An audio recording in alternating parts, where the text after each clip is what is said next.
There are several things about the about a polynomial that we can tell. We can look at the end behavior. They either both ends go down or both ends go up, or you have one down and one up. It depends on the degree. If the degree is even, they're either both up or both down. And if they're odd, one end is up and one end is down.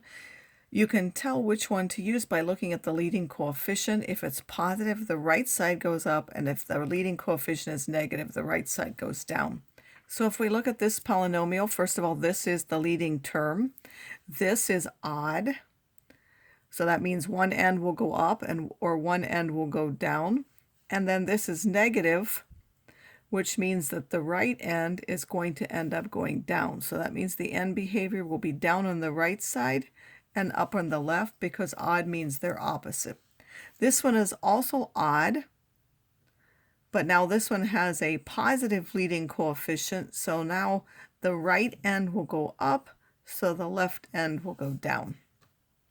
We can also tell what the value of a polynomial is, not by putting in the value, but by doing synthetic division. So the remainder theorem says if we take a zero like this, and it could be a factor, in which case you're subtracting the zero, or you can be given the root like this. If you use synthetic division, the last part of that will be what you would get if you put 2 into that polynomial. So I'll remind you, how do you do synthetic division? You put the 0 or the 2, and then you put the coefficients. So there's 1, -6, 4, 7, -6. If any of these were missing, like here we have the fourth power, the third, the second, the first, and then the 0. But if any of those were missing, you would put in power 0 for them. Then you bring down the first term. You multiply these two and write that here. You add those. You multiply those two. You add. You multiply those two. You add. You multiply those two. And then you add. That will give a -8. That means if you put 2 into the polynomial f, you would end up getting -8. You can check that yourself. If you put 2 in here, each one of those for x, you will end up with -8. Another thing is we're going to be looking at zeros and trying to decide if there are zeros. So this one's not a 0. In order to be a 0, this has to be 0.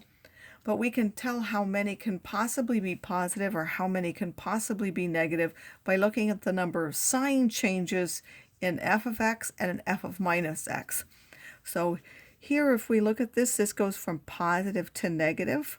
So that's one sign change. Then it goes from negative to a plus. That's another sign change. From plus to minus is a third sign change. Minus to plus is a fourth sign change. And then this is plus to minus.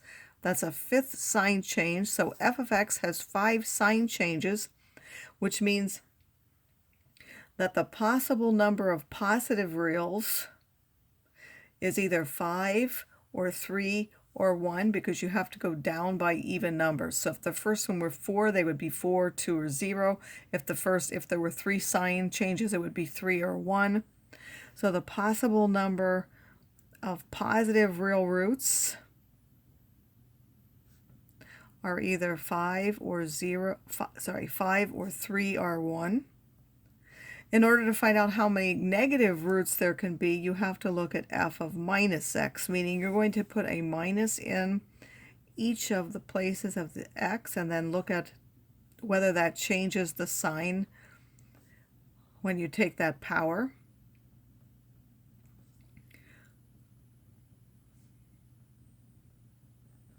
So here, these are 5 negatives. That one will end up negative. This one is an even, so there an even number of negatives is positive, multiplied by that negative is still negative. This one will become negative.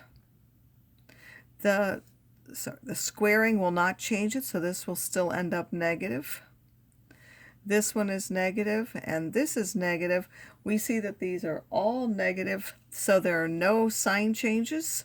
That means it is not possible to have a negative real 0 for that polynomial. So there are no negative real roots possible.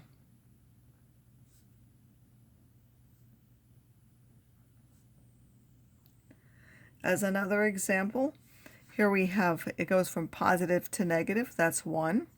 This is negative to negative, that's not a change. This is negative to positive, that's 2.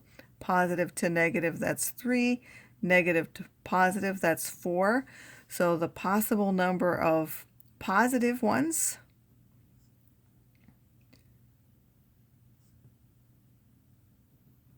are now 4 or 2 or 0.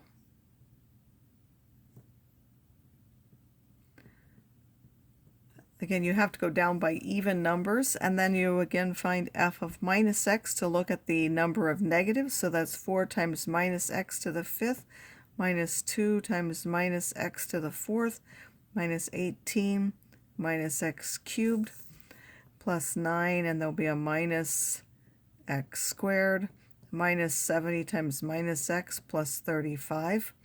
Remembering that all the odd ones will change the sign, the even ones will not. So this will become a negative. This one will not change. This will still be a negative. This is a negative. We'll change this to a positive. This one will not change that. That will stay a positive. This is a negative. We'll change that. Will become a positive. And then that doesn't change at all, the constant. So we have a negative and then a negative and a negative. There are no sign changes. But from a negative to a positive is 1. And then these are all positive. So there's only one sign change. So the possible number of negative real roots is only 1.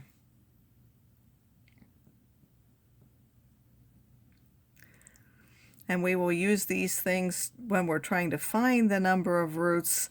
We can eliminate certain things. If we've already found one here, for example, we would have no need to try for others.